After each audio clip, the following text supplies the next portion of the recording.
এখন এক জমিদাৰৰ ঘৰতে 100 গৰাকী কৰ্মচাৰী আছিল। সি তেওঁলোকৰ পৰা কাম নোলাব পাৰিছিল। সি নিজেই সকলো কাম কৰি থাকিছিল। ঘৰ পৰিষ্কাৰ পৰা আৰম্ভ কৰি সকলো কাম নিজেই কৰিব লগা হৈছিল। ঘৰ পৰিষ্কাৰ কৰি সি কৰ্মচাৰীক গালি দিছিল। কৰ্মচাৰীসকলে বাবু বাবু বুলি ইদৰে উদৰে দৌৰি থাকিছিল। সমাজৰ অভাৱৰ বাবে কেলেণ্ডাৰৰ পৃষ্ঠা মুচি পেলাব নোৱাৰাৰ বাবে সি কৰ্মচাৰীক বেছি গালি দিছিল।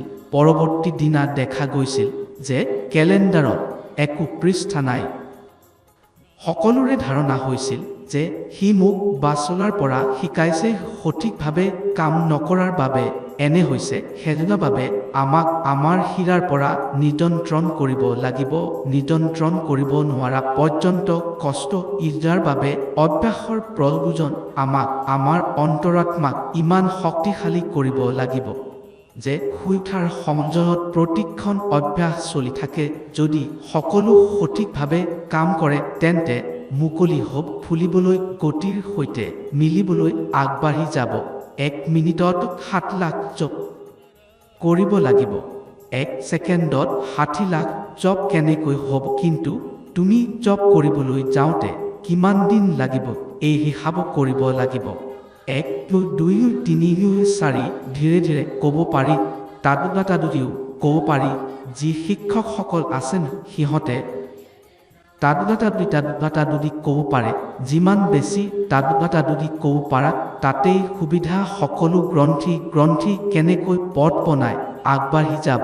সূৰ্যৰ পোহৰ সোজাকৈ নাহে, নাজানে কিমান বস্তুৰ মাজেৰে ইমান দূৰ আহে। এনে শব্দ আছে যি য'ত আছে সি হা কৰি ইদাত মিলে থাকে। বৰ ডাঙৰ কথা। এই সকলোবোৰ ইমান জাগ্ৰত হৈ পৰে যে ঘৰতে শুই থকা অৱস্থাটো বতাহৰ শব্দ শুনা যাজক, সাগৰৰ গৰ্জন শুনা যাজক, এনেকুৱা লাগিব যে সকলো যেন ঘৰটোৰ বাহিৰতে হৈ আছে যদিও সি বহু মাইল দূৰ হৈ থাকে। বহু দূৰৰ বস্তু খুব ওচৰলৈ দেখা যাব। ধৰি লোৱা 1000 মাইল দূৰৰ বস্তু 1 হাতৰ দূৰত্বৰ দৰে দেখা যাব। দূৰত্বৰ সম্পৰ্ক শৰীৰৰ সংযোগৰ সৈতে। তুমি ঘৰতে বহি থকা অৱস্থাত দেখিছা যে এখন জাহাজ ডুবি আছে। সিহঁতে সাগৰত বাচাও বুলি চিঞৰি আছে। তুমি ভাবি চিঞৰি উঠা আৰম্ভ কৰিছা, দৌৰি থাকিছা।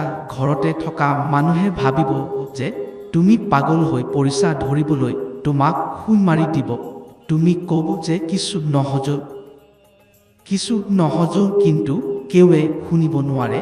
নুবুজিলে এনে ফলত